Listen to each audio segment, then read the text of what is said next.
He crept into homes under the cover of darkness. He killed without pattern, young, old, rich, poor, and he left behind a trail of fear that paralyzed California. His name? Richard Ramirez. But the world would come to know him by another name, the Night Stalker.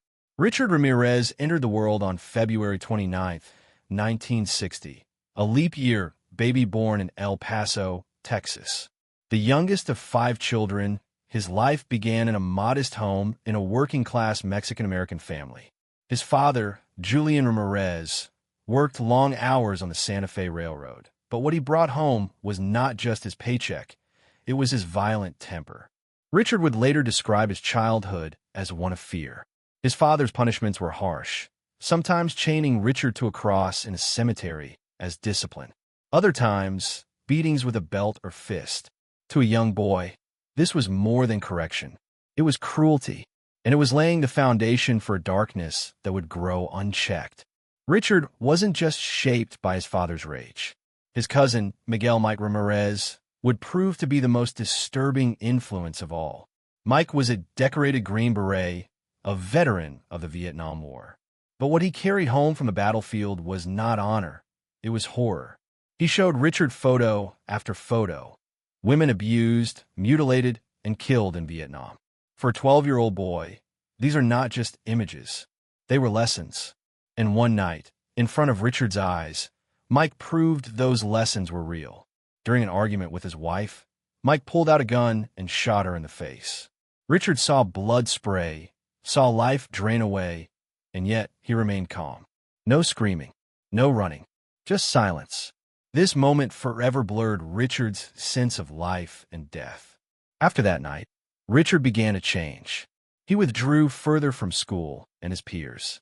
Teachers described him as quiet, distracted, and often sleeping at his desk. But outside the classroom, he was experimenting with marijuana, LSD, and cocaine. Drugs dulled his emotions, but they also sharpened his fascination with death and darkness. By his mid-teens, Ramirez had discovered petty crime. He shoplifted, stole cars, and broke into homes. At first, it was about survival, but soon it became about power. To slip into someone's private world unnoticed, to own their space, if only for a moment. Burglary was becoming practice for something far worse. Amid this spiral, Richard found something that would become central to his identity, Satanism. While some experimented with rebellion through music or style, Ramirez went further. He saw in Satanism a philosophy that justified cruelty, a system where fear was power and compassion was weakness. His room filled with occult books, pentagrams, and dark imagery. He wasn't just fascinated, he was consumed. By the early 1980s, Ramirez left El Paso behind. He drifted west, settling in Los Angeles. The city was alive with neon lights, palm trees, and endless opportunity. But for Richard, it wasn't opportunity he sought. It was anonymity, a sprawling metropolis where he could disappear into the crowd, and where his darkest fantasies could finally take shape. He continued burglarizing homes, slipping in and out of houses under the cover of darkness. Police reports noted his skill. A window pried open here, a lock jimmied there. Ramirez had become a ghost, but a ghost with evolving desires. Burglary was no longer enough. He craved the thrill of control, of domination, of watching fear take hold in his victim's eyes. And soon, he would act on it. By 1984, Los Angeles was living in the glow of Hollywood lights. But beneath the glamour, a predator was waiting. His name was Richard Ramirez, and soon, the city would know him by another name, the Night Stalker. His first known murder came in June 1984. The victim, 79-year-old Jenny Van Cow. She lived alone in an East Los Angeles apartment. Ramirez broke in through a window, stabbed her repeatedly, and slit her throat. Police found her body sprawled across the bed, her apartment ransacked, her body mutilated. To the outside world, it seemed random, but to Ramirez, it was the beginning. Months passed in silence, but in March 1985, the Night Stalker returned. And this time, the killings escalated in brutality. His victims ranged from young girls to elderly couples. Ramirez used whatever weapons he could find: knives, hammers, even a tire iron. He shot some. He bludgeoned others.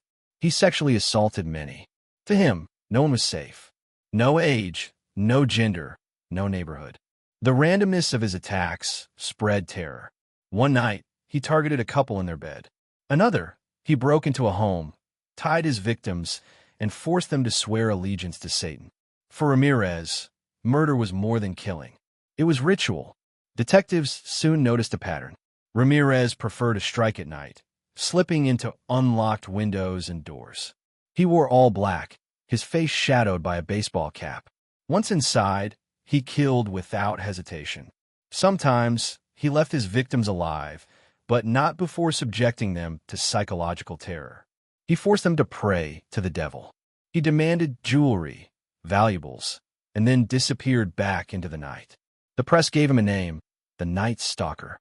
Between March and August 1985, Richard Ramirez killed at least a dozen people and assaulted many more. His victims were diverse: young, old, men, women, families. The randomness spread paranoia across California. People installed extra locks, barred their windows, and bought guard dogs. Gun sales skyrocketed. No one felt safe.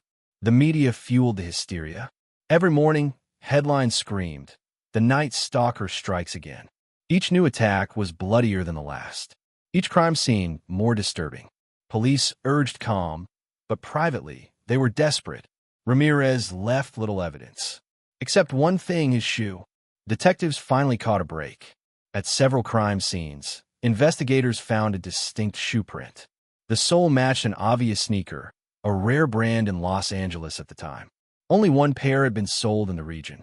That pair belonged to Richard Ramirez. It was the first solid evidence linking all the crimes together. The Night Stalker had a footprint, and soon, he would leave even more behind. Not all of Ramirez's victims died. Some survived to tell their stories. They described his rotten teeth, his foul breath, and his piercing, dark eyes. One survivor recalled, "It felt like looking at pure evil." These descriptions helped police sketch a composite image. It was the first glimpse of the monster terrorizing California. As summer deepened, Ramirez expanded his hunting grounds north to San Francisco. The city, already fearful of its own crime wave, now faced the Night Stalker's terror. But Ramirez made a mistake. He left a clear fingerprint at a crime scene. When police ran it, they got a hit: Richard Ramirez, a drifter with a long rap sheet of burglaries, drug use, and violence. The Night Stalker finally had a name. His photo was released to the public. And in the days that followed, Los Angeles would erupt in fear and fury. The hunt was on. But would Ramirez escape, or would the city itself rise against him? By the summer of 1985, the Night Stalker had a name: Richard Ramirez. His mugshot was plastered across newspapers, TV broadcasts, and police bulletins. For months, he had terrorized Los Angeles with random acts of horror. But now, the hunter was about to become the hunted. When Ramirez's identity was revealed, the fear gripping California transformed into outrage. For months, people had felt helpless. Now they had a face. The media ran his photo nonstop, calling him the Night Stalker. Citizens formed neighborhood watch groups. Gun stores reported record sales. Some neighborhoods even organized armed patrols at night. Everyone was waiting for him to strike again, but Ramirez was already in motion. Ramirez fled Los Angeles after realizing his face was everywhere. He hopped a bus to Tucson, Arizona, hoping to visit his brother. But by the time he arrived, his brother was nowhere to be found. Ramirez returned to Los Angeles, unaware that his photo had already blanketed the city. His time was running out. On August 31st, 1985, Ramirez stepped off a Greyhound bus in East Los Angeles. He strolled into a convenience store, unaware that customers were staring. They had seen his face on the news. They knew exactly who he was. Ramirez spotted them whispering. He walked outside and saw newspaper racks, his own mugshot staring back at him. Panic set in. He was trapped in his own city. When Ramirez realized he was recognized, He tried to steal a car and escape. But this time, the people of Los Angeles fought back. Residents chased him through the streets, yelling, El Maton, El Maton. The killer. The killer. A mob formed. Men armed with pipes, bats, and fists cornered Ramirez. They beat him until police arrived. The same community he had terrorized for months became the one that finally brought him down. The mob held Ramirez until officers pulled him away. He was beaten, bloodied, and handcuffed. But the nightmare was finally over. As Ramirez was driven away, people lined the streets, cheering. For the first time in months, Los Angeles could breathe. Within hours, the story dominated national headlines. TV networks broadcast images of Ramirez, calling him the Night Stalker. The city that had been living in fear now erupted with relief. But while the public celebrated, detectives knew the work had just begun. They had to link Ramirez to every crime scene and prove, beyond doubt, that he was the killer. In custody, Ramirez remained defiant. He smirked during interrogations, sometimes refusing to speak, other times taunting police. But detectives had what they needed: the obvious shoe print, fingerprints, ballistic matches, and survivor testimony. Piece by piece, the evidence mounted. Richard Ramirez, the drifter from El Paso, was unmasked as the Night Stalker. The reign of terror was over. The man behind months of random horror was finally behind bars. But if Los Angeles thought the nightmare was finished, they were wrong. Because what followed was one of the most chilling trials in American history. When Richard Ramirez was finally captured, the city of Los Angeles could breathe again. But for the courts, the battle was just beginning. His trial would become one of the most shocking, bizarre, and expensive in California's history. And through it all, Ramirez reveled in his infamy, showing the world that he was more than a killer. He was a spectacle. Even before jury selection began, Ramirez turned the trial into a media circus. He flashed pentagrams on his hand, shouted, "Hail, Satan," in court, and smiled at cameras like a rock star on stage. Reporters swarmed the courtroom daily, turning him into a twisted celebrity. It wasn't just a trial. It was a spectacle that blurred the line between justice and theater. It took months just to seat a jury. The sheer brutality of Ramirez's crimes made it difficult to find impartial jurors. On top of that, there were whispers of a murder-for-hire plot. Authorities feared Ramirez's followers, or even other inmates, might try to kill him. Extra deputies patrolled the courtroom. Metal detectors were installed. At one point, rumors spread that a sniper had been stationed on the courthouse roof. This wasn't just a trial. It was a war zone of paranoia. One by one, survivors faced Ramirez in court. They pointed him out as the man who invaded their homes, the man who shot, stabbed, or strangled their loved ones. The evidence was overwhelming. Ballistic matches, fingerprints, shoe prints, and stolen items recovered from Ramirez's apartment. Prosecutors presented more than 100 witnesses. Each detail painted the same chilling picture. The Night Stalker had been everywhere at once, leaving horror in his wake.